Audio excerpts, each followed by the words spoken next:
Hi uncle, good morning. Good morning రావా. Uncle, బట్టలు మొత్తం కాంట పెట్టిపోయినట్టున్నాయి కదా. పొలం పనులు ఇప్పుడు పూర్తిగా అయిపోయినాయి. ఇక వర్షాలు పడేదాకా ఎటు లేదు. ఓ సూపర్ అంకుల్. ఎన్ని క్వింటాలు అయినాయి? క్వింటాల్కి ఎంత మరి? మొత్తం వచ్చేసి 117 క్వింటాలు అయినాయి. ఇక రేట్ అంటే 2200 ప్రస్తుతానికి అయితే.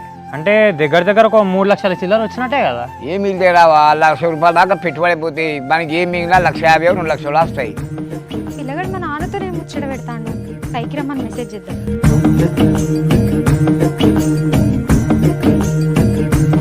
సరే అంకుల్, నేను కలుస్తా మరి.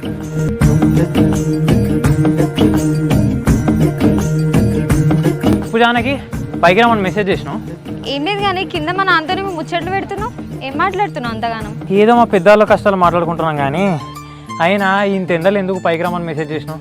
ఇప్పుడు ప్రెజెంట్ చేసే జాబ్ పర్మనెంట్ అయిందా? అసలు ఫ్యూచర్లో ఏం చేద్దాం అనుకుంటున్నావు? ప్రెజెంట్ అయితే ఏదో ఒకటి అట్లా నడిపిస్తున్నా. ఒక 2-3 ఇయర్స్ ఎక్స్పీరియన్స్ కొట్టినాక ఏదో ఎంఎన్సీలో జాబ్ కొట్టుకోవాలంటే. అవునా? ఇక్కడ ఊర్లోనైతే ఉండవు కదా. ఇక ఒకవేళ జాబ్ వస్తే హైదరాబాద్ వెళ్ళిపోవడమేనా? హైదరాబాదో, బెంగళూరు, చెన్నైయో ఎక్కడో చోట మంచి కంపెనీలు వస్తే వెళ్ళిపోవడమే. సరే సరే, మరి లవ్ మ్యారేజ్ చేసుకుంటావా, అరేంజ్ మ్యారేజ్ చేసుకుంటావా? ఏమో ఇక మా అమ్మ ఎవరిని చూపించి వాళ్ళని చేసుకోమంటే ఆమెనే వేసుకుంటా.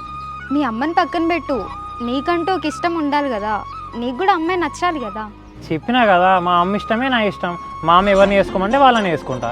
ఏ ప్రతిదానికి అమ్మ అమ్మ అంటున్నావు. రేపు కాపురం చేసేది నువ్వా మీ అమ్మనా?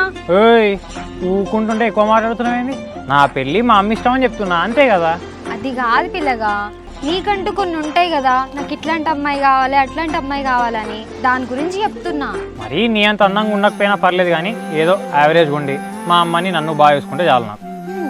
సరే కానీ నా మీద నీ ఒపీనియన్ ఏంటి? నీ పైన నా ఒపీనియనా? ఇలాంటి క్వశ్చన్ అయినా అసలు ఊహించని కూడా ఊహించలేదు. నేను ఆన్సర్ ఎట్లా ఎక్స్పెక్ట్ చేస్తా ఇప్పుడు? సరే, ఈ రోజు నుంచి నా గురించి కూడా ఆలోచించు. ఆలోచించాలా? ఇంతెండలా పైకి రమ్మని చెప్పి ఏదో మాట్లాడబోతావేం జానకి?